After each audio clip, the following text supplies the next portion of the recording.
SSC पहले भी किया है एसएससी ने, और ये काम होता है कि बच्चे इंटरफेस से फेमिलियर हो जाएं। ये नोटिस इसलिए निकाला है कि हम आपको क्वेश्चंस दे रहे हैं कुछ डेमो के रूप में, तो उन डेमो को आप एक बार कर लीजिए, एक बार टाइम के साथ। टाइम कहाँ आएगा कैसे आएगा वो भी आपको दिखा रहे हैं, तो एक बार आप उस डेमो को यहाँ कर लीजिए ताकि आपको वहां जाकर के एकदम नयापन सा ना लगे।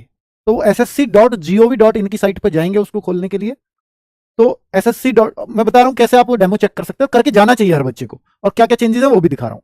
फॉर कैंडिडेट्स पे आप जाएंगे इस ऑप्शन पे, एसएससी की साइट पे गए .gov.in पे, फिर फॉर कैंडिडेट्स पे गए। फॉर कैंडिडेट्स में ये सारे ऑप्शन आएंगे, तो लास्ट में एक ऑप्शन है मॉक टेस्ट, इस पे क्लिक करते ही ये आएगा इंटरफेस। इसमें आप मॉक टेस्ट, एक ही ड्रॉप डाउन में एक ही चीज है सिर्फ मॉक टेस्ट, उस पर लॉगिन कर दीजिएगा। मॉक टेस्ट के बाद लॉगिन करने के बाद इस तरह से खुलेगा, फिर से लॉगिन किया, क्लिक हियर टू लॉगिन। तो यहाँ पर ये रोल नंबर खुद ही ये डमी भर रहा है और पासवर्ड ये दे रखा है ABC1, यहाँ भर दो।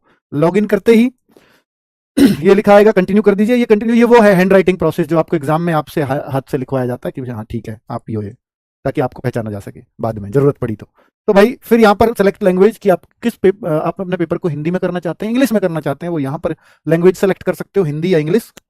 फिर आपने मान लीजिए हिंदी चूज कर ली तो आर यू श्योर पूछेगा कि आप हिंदी के लिए कंफर्म है, कंटिन्यू। आपके सर कोई क्वेश्चन हमें दूसरी लैंग्वेज में भी देखना हुआ, हिंदी इंग्लिश, तो वो कर सकते हैं, वो मैं बताऊंगा कैसे कर सकते हो आगे।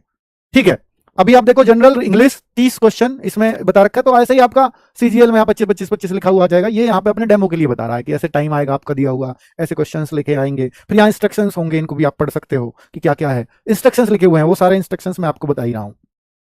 अब जो चेंजेस हुए हैं वो इनको थोड़ा सा समझना पड़ेगा आपको। जैसे देखिए आपने ऑप्शन चूज ही नहीं करा तो वो तो ब्लैंक रहेगा, ठीक है, ये ब्लैंक है, मतलब जो ऑप्शन आते हैं 4 दिए हुए ऐसे ब्लैंक आएंगे। तो आपने एक को चूज कर दिया तो वो ऐसा हो जाएगा, वो तो होता ही है, क्लिक कर दिया तो ठीक है। ऑप्शन चुन लिए, एक क्वेश्चन की बात है, क्वेश्चन नंबर मान लो 1, ये 4 ऑप्शन है ABCD, तो आपने इनको चुना तो चुना हुआ ऐसे दिखेगा। अब बात आते हैं जो क्वेश्चंस लिखे रहते हैं 1 2 3 4 5 6 बहुत सारे एक जगह एक स्क्रीन पे, तो उनमें दिखाता है कि जो क्वेश्चन आंसर नहीं किए गए वो ब्लू कलर में होंगे, जो क्वेश्चन यहां टिक कर दिया है आपने वो ग्रीन हो जाएगा।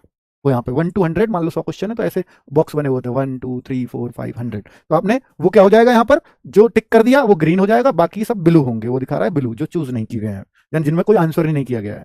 ये रेड कलर में कौन सा दिखेगा कि जो आपने you have not yet answered the question but marked it for review, यानी आपने ये कर दिया कि मुझे ये क्वेश्चन आता तो है पर समय लेगा, बाद में देखूंगा इसको।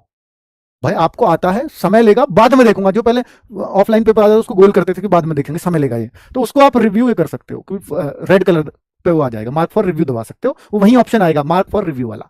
एक ये होता है कि भाई ऐसा भी हो सकता है कि मेरे पास टाइम ना रहे, अब इसके 4 ऑप्शन हैं, अब मुझे ये पता कि यार ये 2 तो बिल्कुल ही गलत है इसके, और इन दोनों में से एक तुक्का मार देता हूं, बाद में आ पाऊं या ना पाऊं, तो उसने एक टिक कर दिया और फिर ये दबा दिया मार्क फॉर रिव्यू। टिक करने के बाद तो फिर वो चमकेगा आपको पीले कलर में, यानी अगर आपका सबमिट हो गया टेस्ट और इस पर नहीं भी आ पाए तो ये आपका टिक हो गया, यही उत्तर सबमिट हो जाएगा। और अगर आप ये है कि भाई रेड हुआ है तो फिर आपने वो टिक ही नहीं किया। अभी समझ में आ गई बात, ये मतलब होता है इस बात का। ठीक है, आगे कंटिन्यू किया, अभी आपको और समझ में आएगा आगे जब एग्जांपल के साथ बताऊंगा।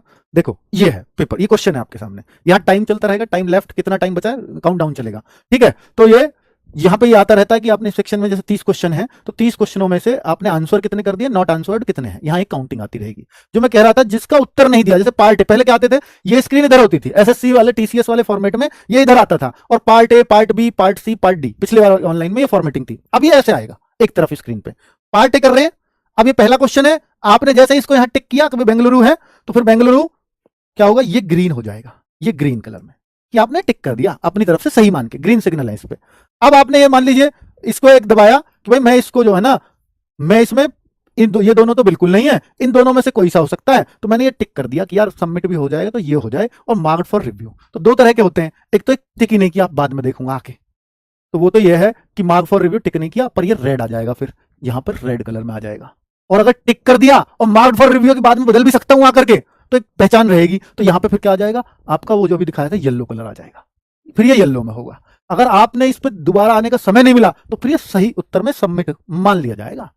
समझ में आ गई ना। एक तो ये है कि आपने टिक करके रिव्यू किया, एक बिना टिक के रिव्यू करना, तो ये बात आप समझते होगा अगर ऑनलाइन दिया है तो। पर इन ऑप्शंस का बहुत सारे लोग यूज नहीं करते, उनको ये कि ये इसको क्यों करूं, सेव एंड नेक्स्ट करना है। सेव एंड नेक्स्ट जरूरी है, जब आपने टिक कर दिया फिर सेव एंड नेक्स्ट करोगे तो ही आगे बढ़ पाओगे, सीधा आप दूसरे पे आ गए, यहाँ टिक कर दिया, ये कभी काम का नहीं है, फिर आपने लगाया ये काउंट नहीं किया उसने। ये अगर आपने इसको टिक किया ग्रीन तभी होगा जब सेव एंड नेक्स्ट दबाओगे। अब अगले पे पहुंच गए और सीधा ये, फिर ये क्यों लिखे हुए होते हैं यहाँ, मान लीजिए कोई रेड है, आप यहाँ चल रहे हो तो रेड वाले को फिर से देख लाएं, क्यों रेड इसलिए आया था वो कि मुझे दोबारा देखना है उसको, समझ में आ गई? रेड इसलिए आपने किया है उसको, और येलो वाले की टेंशन इसलिए नहीं लेनी कि यार ठीक है मैंने अपनी तरफ से बेहतर ही लगाया, दो ऑप्शन है ही नहीं, तो सबमिट भी होगा तो ठीक से पे ही हो जाएगा, 50-50 रहेगा। तो समझ में आई ना कि कैसे इनका यूटिलाइज करते हैं इन ऑप्शंस का एग्जाम में। तो आपको ये पूरा जो इंटरफेस है वो चेंज कर दिया एसएससी ने।